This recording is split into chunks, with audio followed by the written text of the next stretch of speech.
Welcome to the Dalen Show. What's going on, everybody? How you doing? So good to see you. If you're new to the channel, welcome to the Dalen Show. I'm your host, Dalen Flowers. Please subscribe. It only takes a few seconds to do so and allows us to continue having conversations like this moving forward. We appreciate your support. I hope you enjoy episode number 16 with my main man, Tyler Fountain. Great conversation with the guy from Little Rock, just like myself. So much history within sports and his new found form and career within sports media. So great conversation with him. Go check that out. And the previous week as well with the Ole Miss athletic director, Keith Carter, had a great conversation with him about a lot of different things. So go check out those last two episodes. It's been a super great time, and we're continuing to move forward within the show.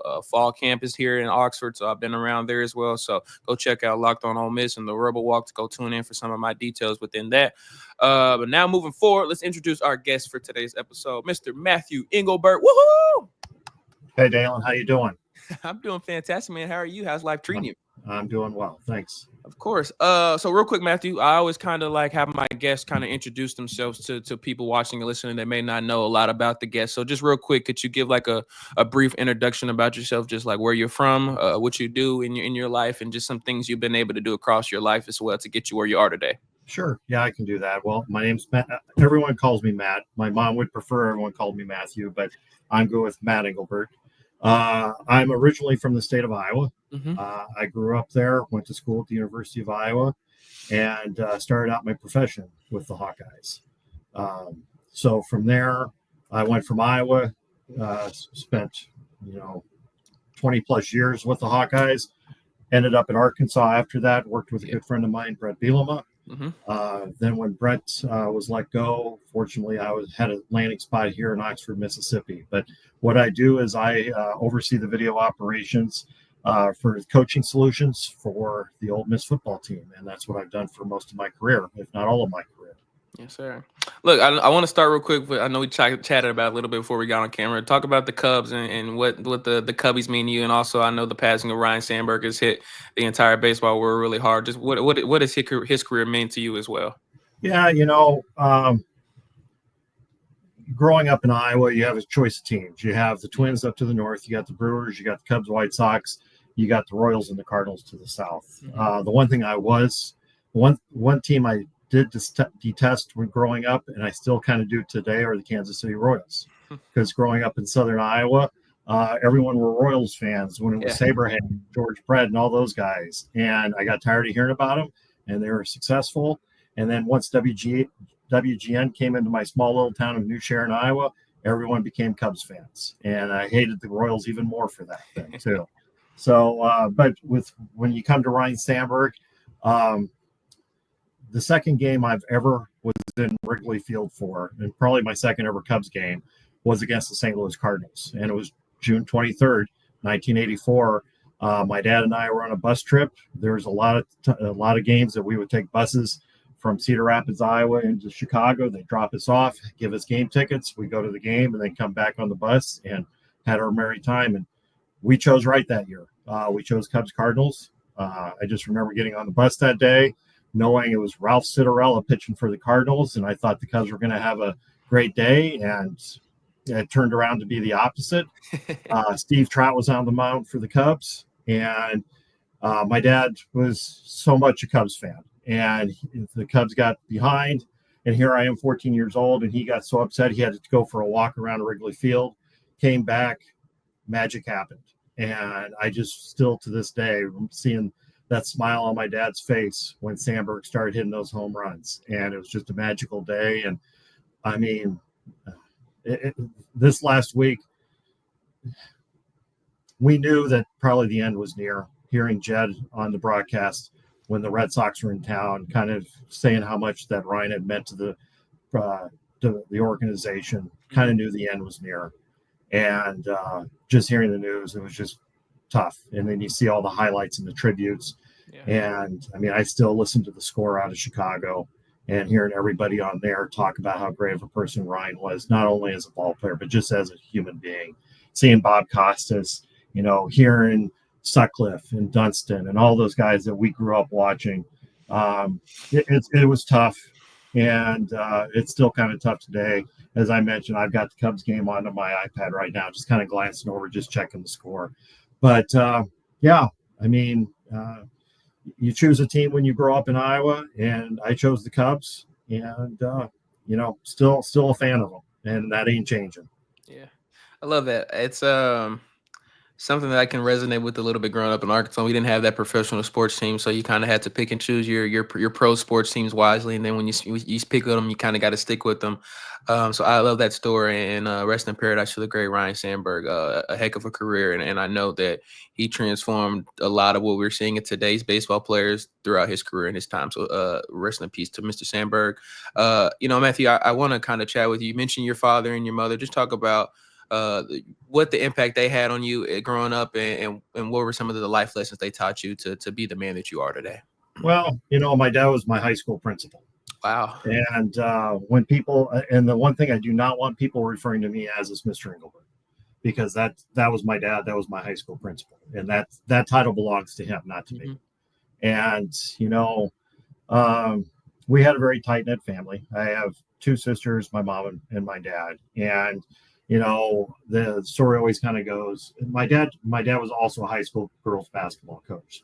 So he got to coach them in basketball in their high school years. Never got to coach me, which I don't have any regrets for. I got to sit alongside him on the bench when he decided, get away from the high school game and just start coaching junior high. So he and I spent time doing that.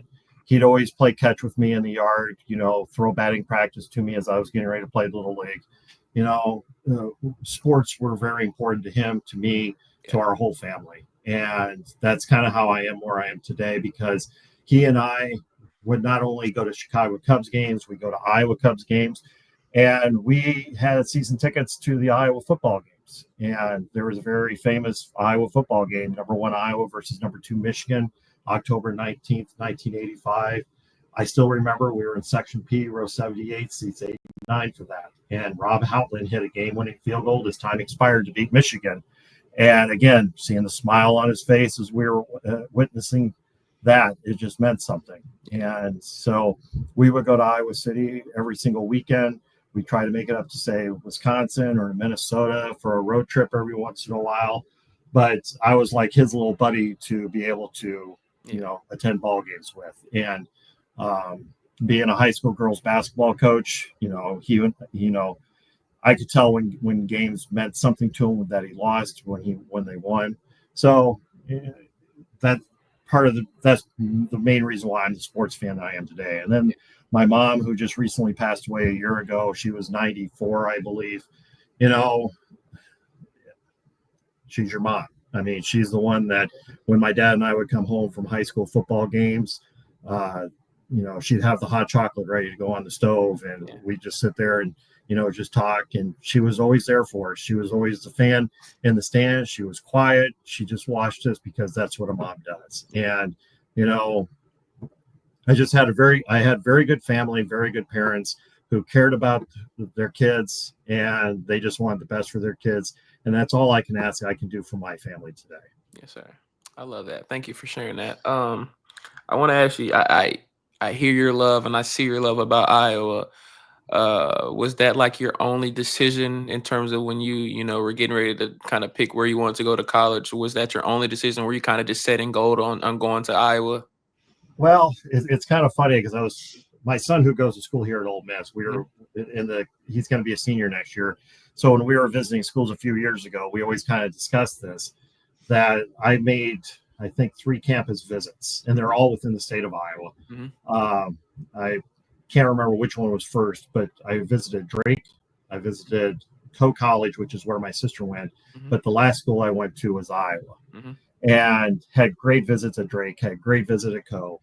And then I got to Iowa, and I'm like, just did not have that warm, fuzzy feeling that I was expecting to have when I went there. But I ended up going there because I think my dad kind of was hoping that I would go down to Iowa City. My sisters, his daughters, were already living in that Iowa City, Cedar Rapids area. So if he was going to come visit me, he could come visit all of us. My mom and my dad. So I wouldn't say that Iowa did anything to wow me to get there. Yeah. But fortunately, I did choose Iowa because if I had not, I'm sure I would have been successful or felt like I would have been successful in whatever I chose to do, but I would not be where I am today, knowing and meeting the people that I have along the way. Yes, sir. I understand.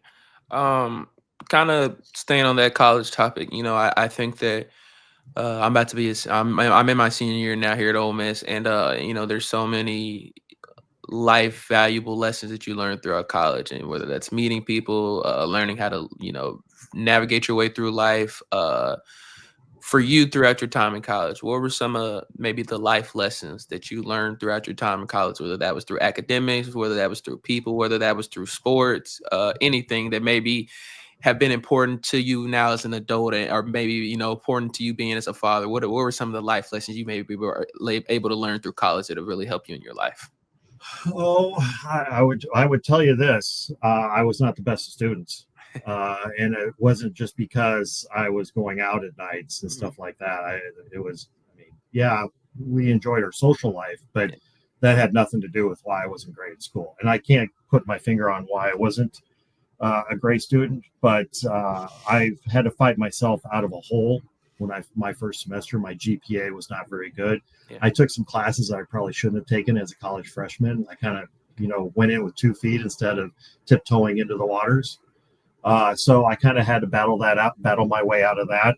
Then when I started working for the football team as a student, I started taking easier classes, but now I'm having to battle a new time commitment. That was a little tough for me.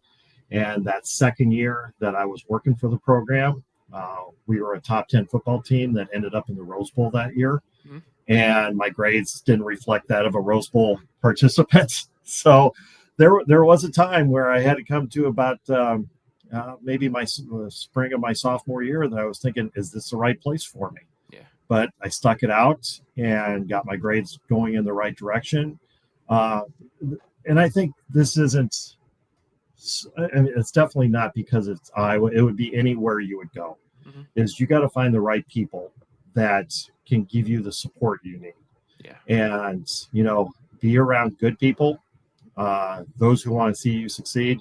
I mean, we talk about this today in different terms, I guess, but the message is still there, is that be around good people, and good people will help get you to where you need to be. And I feel like I had a really good support group there with the people that I worked with, not only just students, but other department heads.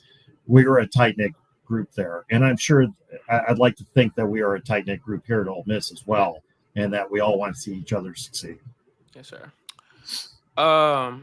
Throughout growing up as an Iowa fan, going to college at Iowa, and I'm sure still having a strong and love passion for Hawkeyes. Who's been your favorite football player ever to put on the Hawkeyes jersey? Who have you sat back and just will be like, I will forever enjoy him playing in the Hawkeyes jersey for the University of Iowa? I could think of quite a few. But I have 4 people whose pictures I'm looking at on my wall right now that meant a lot to me. One would be Dallas Clark. Dallas is such a down-to-earth, simple person. And there's a good story about him and a bunch of us going into Chicago for a Cubs game one time, and him giving me the nickname of L Train because I knew how to get us to Wrigley on the Chicago Public Transit. There's Nate Kading, who was a all-pro field goal kicker and won the Grozer Award for us at Iowa. Nate's a local kid, but there's the story of how we had to get him back from the San Antonio Riverwalk to the hotel late night after he won. He beat Texas Tech on a last-second field goal to win us the Alamo Bowl in 2001. There's Adrian Claiborne that's on my wall, who was an all-pro, all Big Ten, all-pro defensive lineman who, Adrian Claiborne's on my wall. I just now thought of somebody else, but Adrian came out to speak to my Little League team one time, that's T-ball team. I mean, here's big old Adrian Claiborne hovering over these 4- and 5-year-old kids with parents walking by just with their mouth wide open saying, that's Adrian Claiborne. Cool. Another one's Brian Bulaga. He went on to be a Packer. and he was an offensive lineman for us. He was a first-round draft pick of the Packers, who I'm also a big-time fan of. Mm-hmm. So that meant a lot to me. And then the one I was thinking of with Adrian was Colin Cole, who was on, he was on a team around 2000 to 2002, defensive lineman, went on to play for the Packers and the Panthers and everything like that. But Colin, I always single him out too, because I said to him, I said, Colin, we're naming our son Colin, and we like how you spell your name, so we're using your spelling of it too. And every time I see him, which isn't often anymore, but he would always remind me, and especially my son, you have my name, you have a responsibility to it. I love that. That's amazing. Yeah. I kind of want to dive into your working experience at Iowa. I think when people maybe hear your title, they may not know exactly, what you do behind the scenes for the programs that you've been at. So what was your working experience like at Iowa? And kind of, if you could, in a little bit of detail, describe to people watching and listening what your role is in terms of what you do for the team, what your requirements are for, and like what may be some things that people may see from a football team that you do that maybe they wouldn't know that that you would do. Yeah. So our line of work is really, it's same with equipment, same with training. It progresses throughout time. So what I did back when we first started in 1989 to where we are in 2025 right now, has progressed and changed so dramatically over that time. When I started out, my first year, they were still shooting on film. And that's how I've seen the stories. I don't know them that well firsthand because I was so wide-eyed to the whole experience, but they take the film, take it back, get it developed, and then have to bring it back to the office for the coaches to watch. It wouldn't be ready till the next morning. So if you wanted to watch practice, you wouldn't have it till the next morning. Yeah. And there'd be one reel in one coach's office. And if you wanted to watch, Iowa's offense versus Wisconsin's defense, well, you had to go get that reel from the coach's office and take it to the projector and be able to use it there. My first year was that transition year, even though the Big Ten and I think the SEC and ACC, all the different conferences were still shooting on film. We were starting to transition to go to videotape. Mm-hmm. And we were shooting on a format called SVHS, Super VHS. So this allowed the coaches to be able to start watching practice as soon as they came off the practice field, instead of having to wait for it. Still shot the film as a backup, but now we can start that process quicker.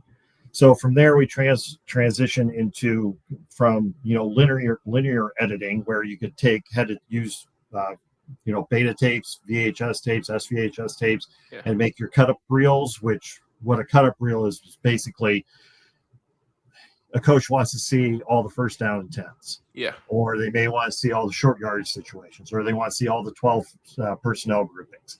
So we would have to put those onto tapes, but we could only do one tape at a time. So we sat there Sunday night with tapes in 5 decks, click-clacking, queuing up to record onto one tape. And then here was that tape that they would watch those situations onto. Yeah. About 5-6 years later, mid 1990s, we went to more of what we would call a nonlinear system. Mm-hmm. It was by Avid Sports, and everything was now on a computer. Mm-hmm. So we were now ingesting or importing all that video that we were getting in from all the different schools, putting it in the system. I'd have a young lady come in, type up all the information into the computer. Here's first down, here's 10, and write that down through the plays. GAs would go through and write it all up.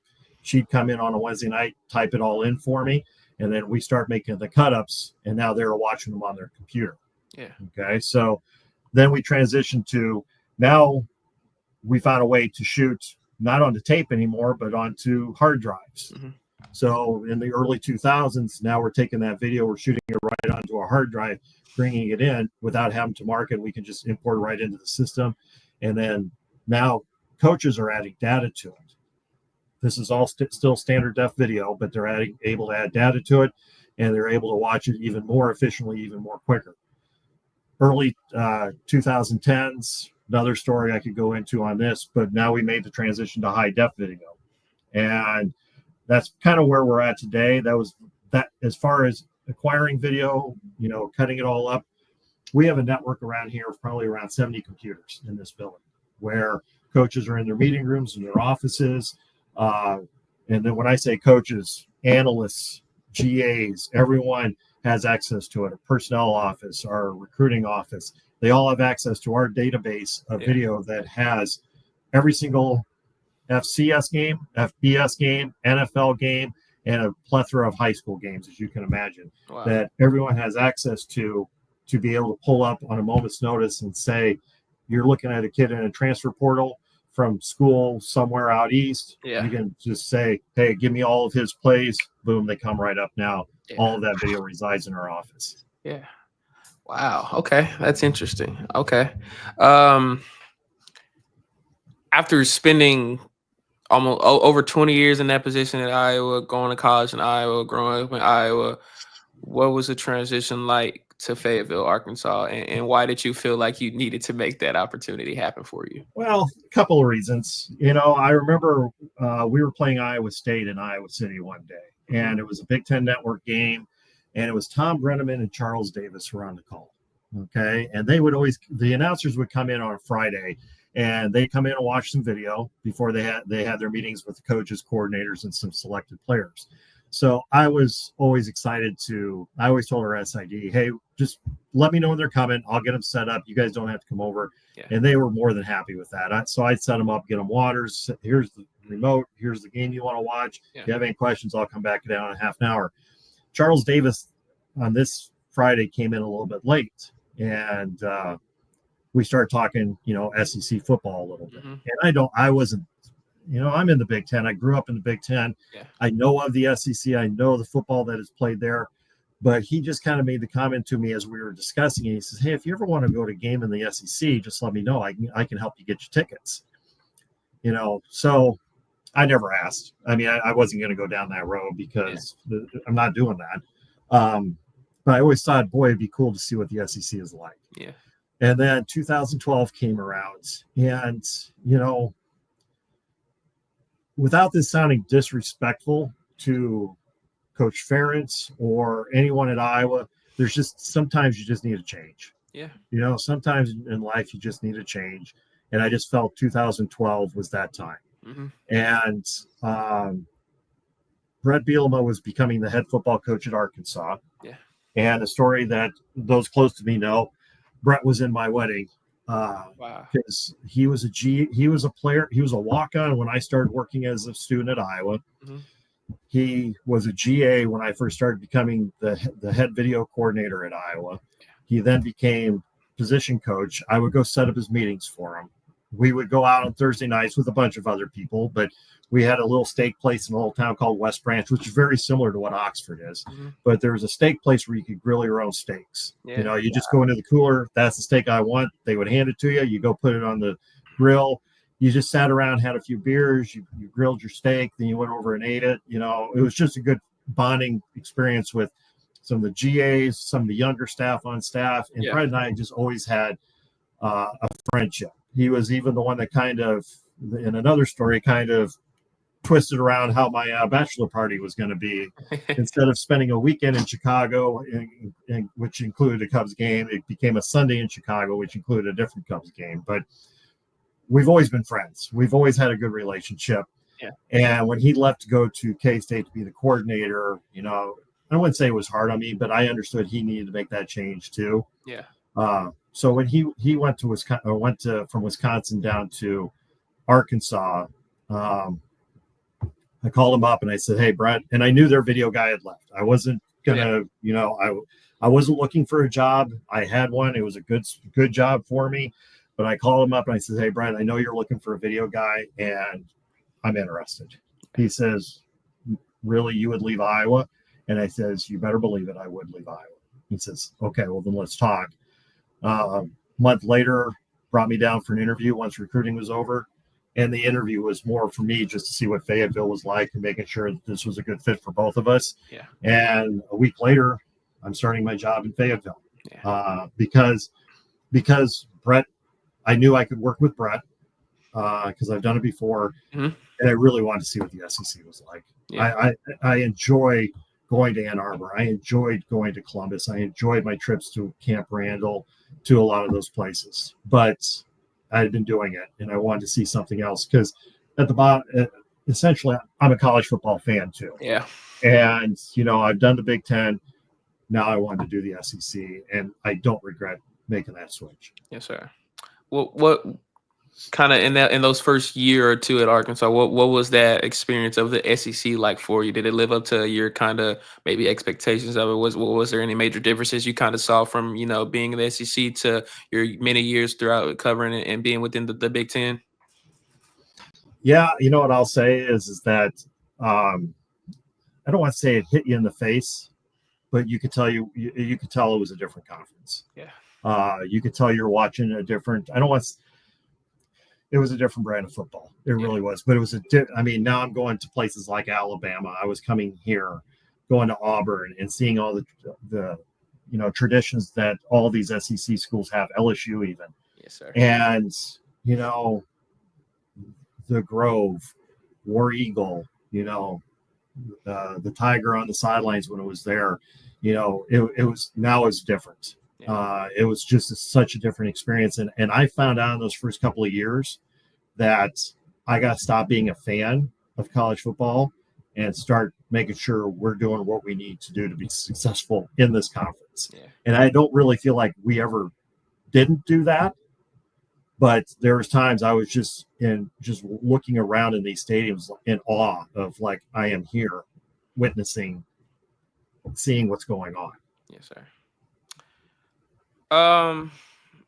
Just overall, what was your time in Arkansas like? Fayetteville will always have a special place in my heart, and especially Bret's time there. That was for me, honestly. I kind of remember the last couple years of Bobby Petrino, but then when Bret got there, those were like my growing up years in Razorback football. So just what was that time like for you in Fayetteville? What was your experience like? What was it like seeing those teams under him?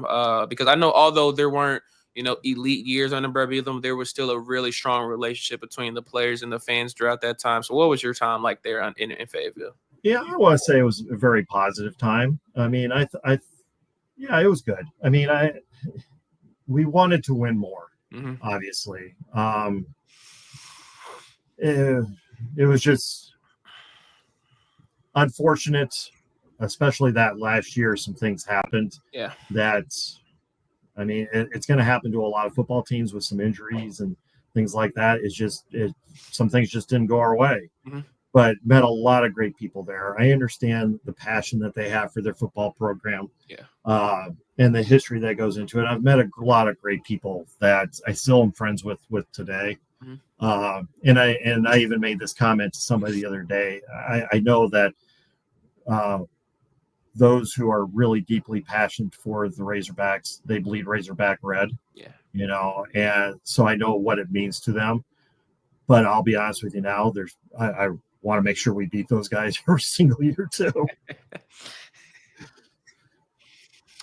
I love that comment because that's something that I tell people a lot. And they ask me where I'm from. I tell them Arkansas, and I'm like, I bleed Razorback red. But yes, I do go to Ole Miss, but I do love my Reds beating the Razorbacks every year. So I love that you make that comment. Let me ask you, Matt, if you're speaking to someone that had never been to Fayetteville, Arkansas, what would be a few things that you would want to tell them to go try out for food, or maybe to just go see for like vendors? Where would you tell some people to go if they've never been to Fayetteville, Arkansas before?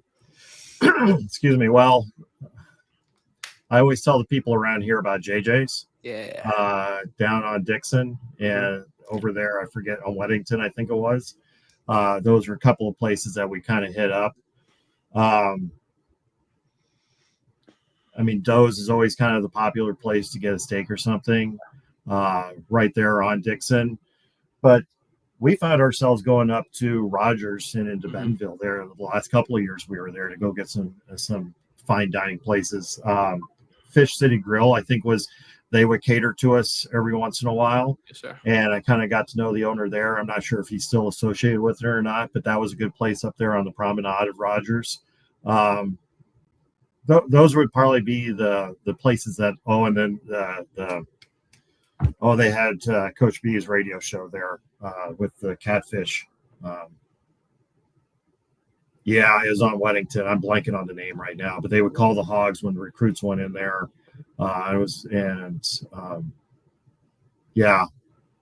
Yeah, I can't remember the name of it. The owner passed away a few years ago, Mm. and that's where the radio show used to be, and we'd always go out there because it wasn't far from our house either. Yes, But yeah, there was a lot of good places to eat up there, yeah. and we enjoyed it throughout that whole corridor from Bentonville on down to Fayetteville.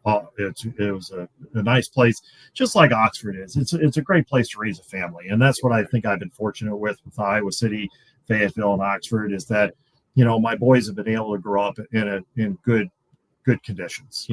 Good towns for families. Yes, sir. What's going on, family? I hate to interrupt the video going on right now. Hope you guys are enjoying it, but I have to give a quick shout out to our very first sponsor, Shadrach's Coffee. Shadrach's is a coffee company that has been in the works for 17 years now. Originally originated in the state of Arkansas, my home state, and now they have ventured to Tennessee and Oxford, Mississippi. Shadrach's has opened their arms to me and put their faith in me, and I just want to say thank you to Shadrach's. If you're in Oxford, you can find Shadrach's at 1797 Jackson Avenue West here in Oxford. And even if you're on the Ole Miss campus, they have different locations on their food truck aisles across the campus.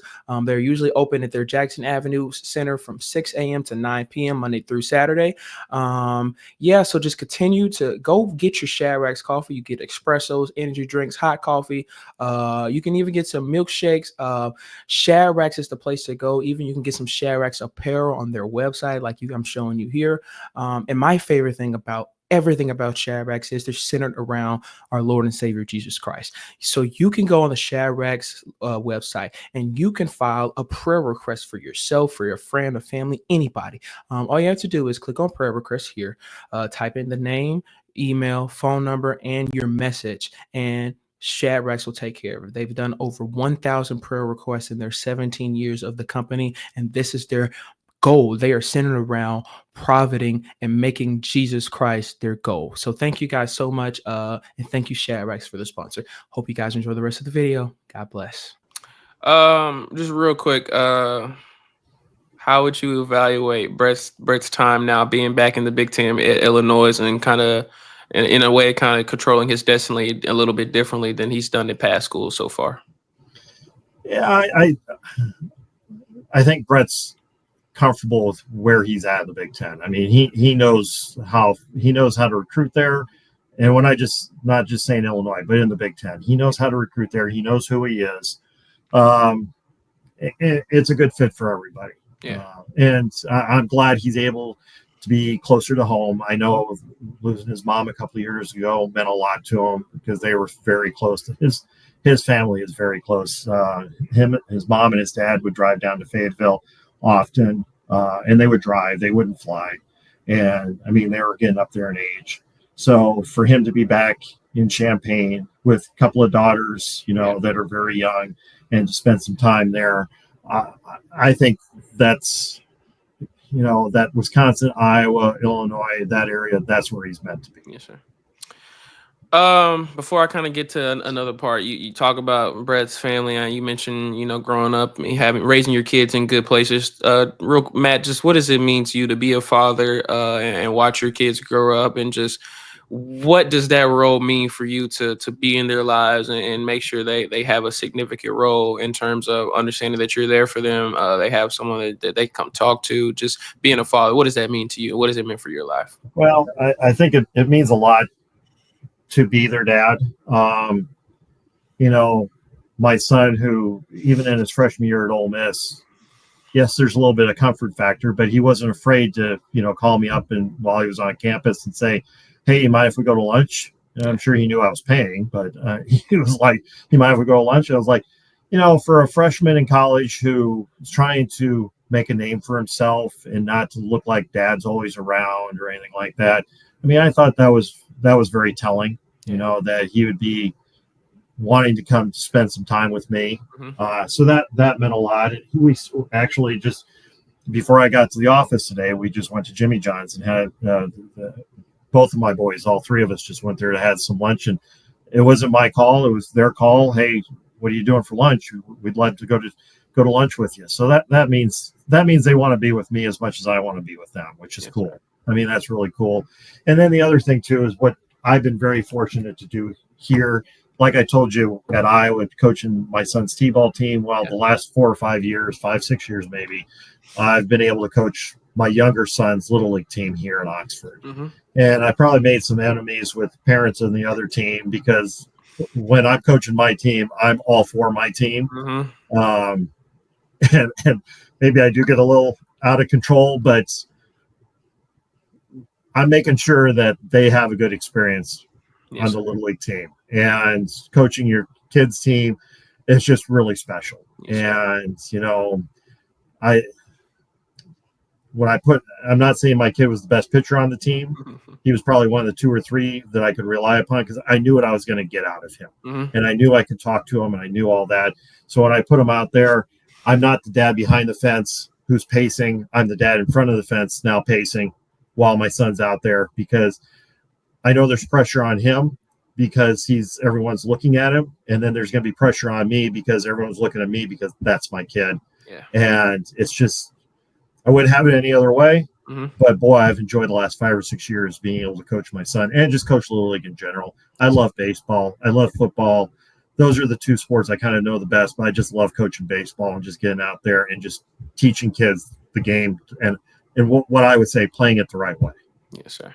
Okay, and I'm going to ask you something just because based off that, and I got that vibe from you as well. I know we talked about being in the SEC for football, but for you in terms of the baseball aspect as well, because Fayetteville, Dave Van Horn has obviously created a great fan base and just kind of culture over there in Fayetteville over the last couple of decades, and Mike Bianco has done the same thing. Oxford, what's that SEC baseball experience been like for you? What does it maybe stand out to you, maybe compared to the Big Ten or other places? Yeah, I got to admit, that was one of the things I wasn't prepared for when I came down here, was going to these venues and seeing these venues are, I mean, there's single A ballparks in the state of Iowa that aren't what we have for colleges in this conference. Yeah. And it was just amazing to see the passion at all just even watching games on TV at other ballparks, just the passion that fans have down here for baseball. My only regret is, and I don't know if it's a regret, but I wish that with our schedule in the spring, with spring football and just the commitment, I don't make it over to see the Rebs play that much as I'd like to. We try to get over there as often as we can, which still isn't a whole lot. Yeah. But it's such a great ballpark to go to. Swayze is just a great vibe, so much fun. And it's a great park that I can take my kid to, and he enjoys it and he gets into it. He starts to know who the players are. So, yeah, I mean, I wish I really could take more advantage of being able to, sit and relax and be able to watch the game. But my mind's still over here during spring ball, and I can't. And sometimes there's just times I just want to sit on the couch. Yeah. Yes, sir. All right. Coming to Oxford in 2018, just what was that transition like for you, and how did you even get the opportunity to come to Ole Miss? How did that opportunity come about to you, and what was that transition like for you coming to Oxford?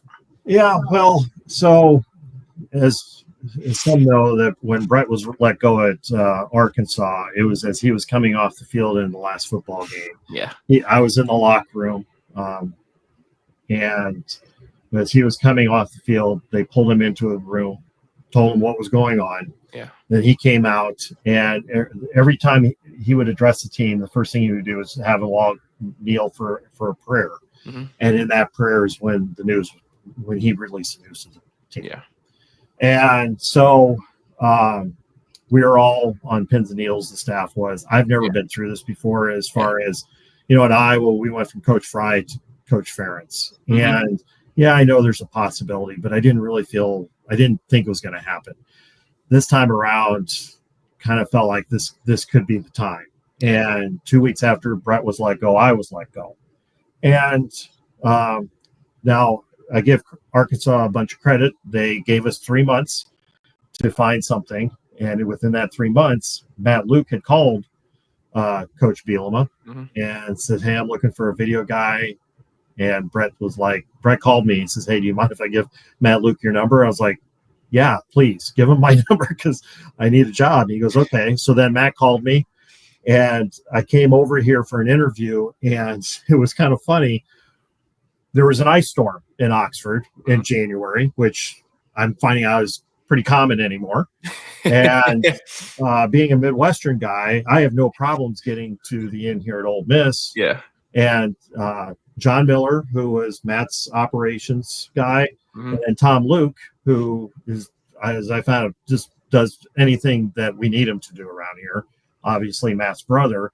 They came to meet me at the hotel to take me to dinner. And they were trying to figure out where to go and what was going to be open. And they're like, they were like, I don't even know what roads are open. And I said, you want me to drive? And they kind of laughed. He goes, no, we'll get there. So we had dinner that night on the square. And I mean, I just knew it was the right place. I mean, just seeing, when you come here as a visitor, you don't get to see the square or anything like that. And it is a really cool experience, especially the first time you get to be on campus, be in Oxford, to see the square, to see the vibe that the students have with the community. Yes, sir. And so, yeah, I just knew it was the right place. They told me about the schools that were in Oxford, and I felt good about sending my kids to Oxford High School, or the Oxford School District. Did our research there. I'm not sure why, but it took a couple of months to kind of get this all finalized. And I was over here for probably about March 8th or 9th of 2018 is when I got started. Family met me over here in June. And then it was go from there. So, but yeah, when they got over here, I mean, yeah, it's tough to move your kids, honestly. I think anyone would say that, but it was an easy transition. My oldest was going to be going into his 9th grade year at Oxford High, and my youngest was going to be a first grader. So we knew that transition was going to be a lot easier. And they all accepted it. They all were welcome to it. And, you know, my oldest son still kind of needles his friends back in Fayetteville when the Rebs beat the Hogs in any sport. So fortunately, we've been able to needle them quite a bit here, and that's been good. So, but yeah, it's my wife enjoys it. We enjoy it. The only drawback is it's 9 hours from Iowa now, where I was about 7 to 8 from it before. Yes, sir. So when I go back to family, it's a little bit of a longer drive. Yes, sir. But we can live with that. Yes, sir. We can live with that. I don't know why I'm so intrigued to kind of want to know this from you, but I really want to ask you, during the COVID pandemic time, what was that like for you? Like, how did that change your job in terms of what you were doing in a day-to-day basis every day? Like, did it make your job harder, make it easier? Like during COVID, how did that kind of affect what you do in terms of your role within the program here at Oxford? What did COVID do for you at that time? Well, you got to remember when COVID happened, we were in the midst of coaching change. Yeah, exactly. And we weren't really sure how Coach Kiffin operated yet. And we were getting to know him, which, I mean, that took a while. And we were getting to know his staff. I think the staff was getting to know him. There were some people already on staff that were familiar with him. There were some that weren't. And then all of a sudden we get shut down, and I'm just trying to communicate with anyone who will listen to me about what do we need to do? How are we going to do it? What can we do? What's the SEC allowing us to do? So there's a lot of uncertainty. I mean, it just wasn't about how we were going to do our jobs. Is who are we working with? Yeah. And that to me was a little bit of the tough part. And then when we reconvened and were able to be together was, okay, now how does this work? Yeah. And hi, I'm Matt again. Remember, I'm the video guy you met before we got locked out of this building. Yeah. So that was what was tough about the job at that point. Yeah. It was trying to understand what everyone needed, who everyone was, how we all worked together, and then transition into a new, I don't want to say business model, but a working model. Yeah. So that was what was tough. But I think if I would look back, what I would tell myself is just do what you do. We have video, have it ready to go. Coaches can log in and watch. They can watch it on their iPads, and then just kind of when they ask you for something, you just respond to it. and figure out how to get it done, because that's what a lot of our job is anymore, is just figuring it out. Yes, sir. But it was again a kind of an unstable situation, not because it was COVID, but it was because it was a new coaching staff, and it's all worked out well for all of us around here, the coaching staff and the transition, and we got to play football. And it was, I just remember being in Tampa the night of that bowl game, of the Outback Bowl, and it was just more of a relief that we got through this. Yes, sir. And we celebrated that too. Yes, sir. No, I got to wrapping up, but I want to ask you, I know you mentioned your love for the Packers as well earlier. Just give me a few favorite Packers moments, favorite Packers players from your perspective. What do you love so much about the Green Bay Packers? Well, it's kind of funny because, I'm a Packers fan, and I talk about how me and my dad did so much together. Well, he was a big-time Bears fan. So that's some of my best memories are, Bears-Packers games. Yeah. Actually, one of the students on my staff, his stepdad just retired as the video director of the Chicago Bears. Wow, yeah. So there's something to me about that rivalry between the Bears and the Packers. That's kind of cool. Some friends of mine would go in to see the Bears and the Packers play when it was in December, and it was that transition between the end of the season to bowl season. Yeah. And it might be a Sunday night game at Soldier Field. We could get there, and I just remember sitting in the stands, and I got the tickets through the Packers, and where my seat was the beginning of the Packers section. Where my buddy's seat was the beginning of the Bears section, and we were stuck in the middle of a bar, a group of people who came from a bar in some small town in Wisconsin, who sat near us, and they had started drinking once they left the bar. At the time it closed until they got to Chicago, and they were drunk, and they were going against these Bears fans next to us, and they had a few beverages, adult beverages in them as well, and got a little concerning there at one point, but cooler heads prevailed. But that's some of my memories. I was in Dallas for one of the playoff games where Crosby hit the winner.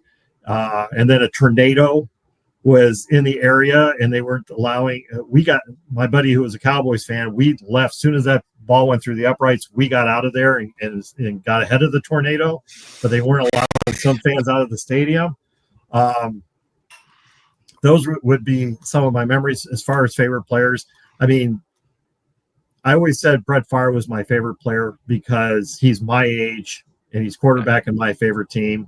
So I've got a soft spot for Brett Favre, but Bart Starr too. I mean, even though he played before I was alive, he won him 2 Super Bowls. The other 2 guys only won him 1. So those are the guys that I think of. And then I talk about, players that I've know who've gone on to play for the Packers. Obviously I there's a soft spot in my heart for guys like that too. Yes, sir.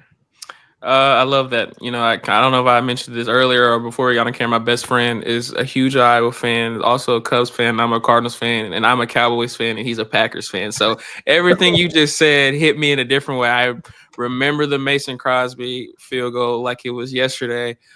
We actually had the opportunity a few years ago to go to the Cowboys-Packers game when, Jordan Love had his takeover game. And it was not a fun night for me, but it was definitely a memory that would serve us both for our friendship. So I love to hear stories like that. There's awesome. No, it is. And I tell people that, although you have your heartbreaking moments as a sports fandom person, it does build like friendship and connections with people that, maybe you wouldn't have without sports. So I'm super grateful for all my sports moments with my best friend. But, man, I want to ask you a little bit of a fun question real quick before I ask you my final question. If you could have dinner with 3 people, dead or alive, who would they be? I know it may make you think about that a little bit. No, this is going to sound really strange. I shouldn't say strange. Dead or alive, I could think of 3 people, and it's just because I want to sit there and listen to the stories. Yeah. That third person would be. I tell you what, when I'm watching that MLB Central show on MLB Network, Mark DeRosa, I could just sit and listen to him talk about how to swing the bat, how to throw the ball, how to field. I just think it's a clinic when I listen to him talk. And it's just so much fun to hear him, because he knows the players. He can talk, he talks like the players. But he's so well-rounded, so well-versed, so well-educated when it comes to baseball, about coaching young players, because he's done that. I think Mark DeRosa, and he's been everywhere. He's been a Cardinal, he's been a Cub, he's been a Brave, probably a few other stops. But he's got the experiences, and I would just love to sit there and listen to the stories. Going back to the Sandberg game, I mean, Bob Costas was on the call, and I think all the people who really know me well just knows how much I enjoy listening to Bob Costas talk sports. He's had those radio shows. I used to tune into those when I was in my teenage years. Here I am, a teenager on Sunday night, trying to get in some station from, Louisville, Kentucky, so I can hear the national show, because I can't find it in my area, just to listen to Bob Costas interview somebody on a sports topic. He had those NBC late night shows. And when he talks, he's giving stories, not necessarily about sports, but about some of the personalities that he's talked to, and he's well versed in that. And then I got to be honest with you, my third one would have to be a tie between Keith Jackson and Brent Musburger. Those are two voices of my youth that when I had to have the phone on with the game as I was driving home the other night, just so I could listen to his interview with Tirico and Collinsworth in the booth with Brent Musburger. And I've got a ABC college football banner at my house, and with the first person who autographed with Keith was Keith Jackson. And I've got Keith on there. I've got Brent Musburger on there. I've got Chris Fowler. I've got Herb Street. I've got Nestler. I mean, that's one of my prized possessions. So Keith Jackson, I would just love to listen to him just talk. And I could give you probably two or three more, like Pat Hughes, the broadcaster of the Cubs. I just think he should have a radio show in the off season and just talk about anything, because he's just got such a great wit about him. But if you had me say three people, Mark DeRosa, I've always said, because I just love listening to him talk baseball. And there's something about guys who talk ball that's just so much fun to listen to.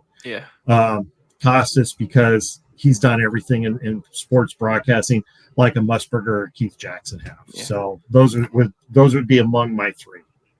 I absolutely love that. I really do. Those are 3/4 that I've never heard, but I was a huge Brent Musburger fan, absolutely huge. I loved everything about his work. I go back and watch old games that I really have no interest in watching the teams, just to hear Brent's voice and just to hear him, cover a game. That's how big of a Brent Musburger fan I was. Well, and let me just go back to how I told you I would always bring the announcers in and on a Friday and have them watch. Brent Musburger was one of those. I had never met Brent Musburger in my life before, so I'm intimidated by the fact that I get to meet him. Okay. And he comes in there, and I set him up, and he starts asking me all these questions like I'm going to know the answers to. And I really don't. I mean, so what are the coaches thinking about this guy? And I said, well, you're going to have to ask him this. He goes, hey, how's so-and-so looking in practice? And I'm like, I don't know what to say. But he was just so kind and so open, and he just treated you like you knew you've been with him, a friend of his for years. And I'll never forget that. And if anyone tells you otherwise about him, then I question who they are and maybe the experience that they caught him in at the time, because I've talked to him on two or three different occasions. He has no idea who I am on each of those occasions, and he treated me like he had known me for years. I love that. I love Keith Jackson as well too. I don't think that the younger generation, myself included, knows a lot about Keith, but he was one of the most legendary voices of college football ever. And I think if people have the opportunity to go back and hear some of his old calls, you would definitely learn a bit about, what Keith brought to college football, what he meant to. So I love those answers. I really do. Last thing, Matt, I've stole it from a good buddy of mine, but I call it now the fruits of labor on the show. So it's kind of two questions in one. But the first question is just, what advice would you want to give someone watching or listening? Just something that you've been able to learn, or something that you like to give people to kind of resonate on. What would you want to tell people to just take on with their life or their day in terms of advice? And secondly is legacy. I'm really big on that, and just kind of doing things I want to be remembered for in a positive manner. So I want to ask you, when people hear your name, what do you want people always to remember about you as a person? Oh, I don't know. I guess to answer your first question is, people just need to listen.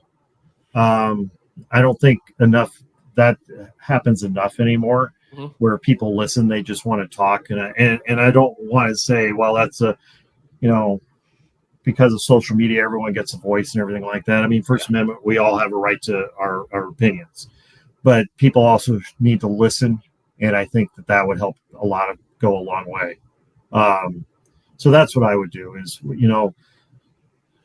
when I bring my staff in, like we just did at this beginning of this year, I threw a lot of information at them. And I know I probably wasn't fair to them, but hey, if you're going to know how to run a camera, this is what you got to know. Yeah. And I was telling them everything. This is how we should practice.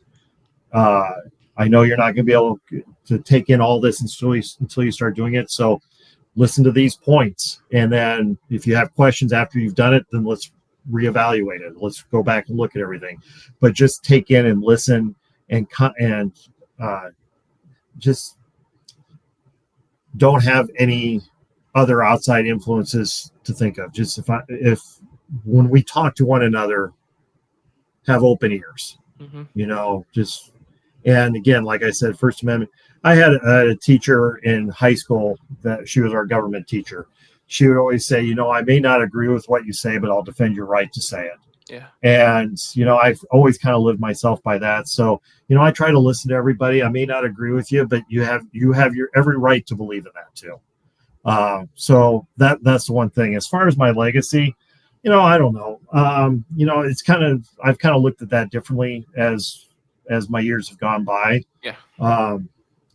I've been really fortunate to work with 5 great head coaches, and there's a lot of people in my profession who may have done it as long as I have, who have had maybe 3 times, 4 times that many coaches that they've worked for. Yeah. But I started out with Hayden Fry for 10 years, went with Kirk Ferentz for 14 years, Bret Bielema for 5, Matt Luke for 2, and Lane. I mean, all outstanding head coaches in their own right, with their own ways of doing things. And I've learned so much from Lane. I mean, he's really been, and I'm not saying that just because I'm saying this, but I do feel like I should say that is because he's been very good to me. And of all the 5 head coaches, Hayden was very loyal to the people that worked for him, and I respect that. Kirk kind of told me how to do my job in a way that was how the NFL wanted you to do it. So how we shot things, that's where I was molded per se from how Kirk wanted things done.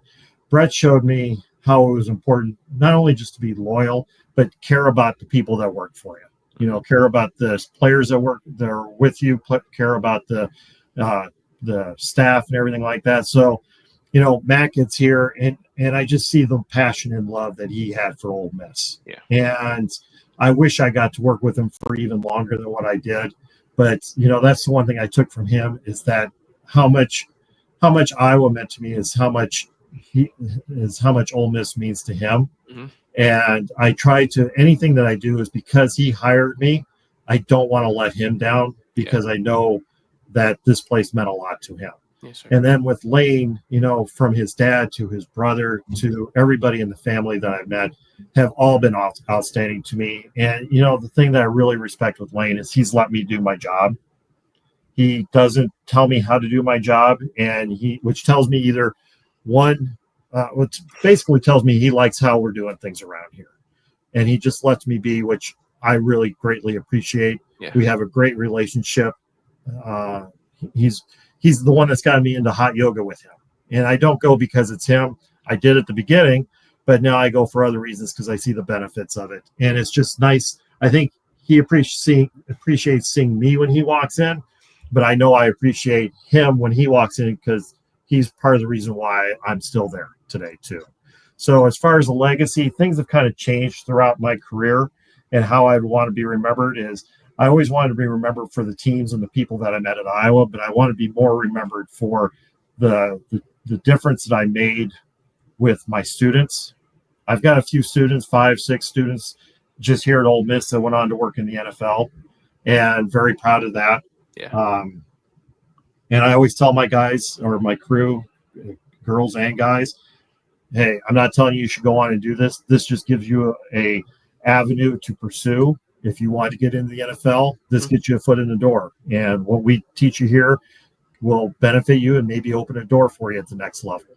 So a few of them have taken advantage of it. But when I was in Iowa, I says, hey, if you guys want to go work in Chicago and that's what you want to do and live in Wrigleyville, good for you. But I just want you to have a good experience while you're here. And that's really what I want everyone to have is a good experience. Work hard, feel like you're part of this team. So when we win, you feel like you contributed to it. And when we lose, it hurts you. And I just want you to feel like you're as much of a part of this team as any player or any staff member is. And when you leave here, I want it to be a good experience for you. Yes, sir. I appreciate that. And I love every aspect of that. Matt, this has been very joyful for me to be able to have this conversation with you, able to laugh with you, able to learn some things from you, able to hear some of your stories. I'm really grateful I reached out, and I'm really grateful we were able to sit down and do this. This meant a lot to me, so thank you so much, sir, for coming on the show. No problem, Dan. I appreciate you asking me. This is cool. Never done this before, so thanks. No, anytime. Appreciate you guys for tuning in. Like I said in the beginning, if you're new, please subscribe. I hope you guys enjoyed this. Leave a like and a comment. What was your favorite part about Matt's, throughout his journey through Iowa, Arkansas, Ole Miss? Just what was your favorite moment throughout his journey? Appreciate you guys tuning in, and God bless everyone. Take care.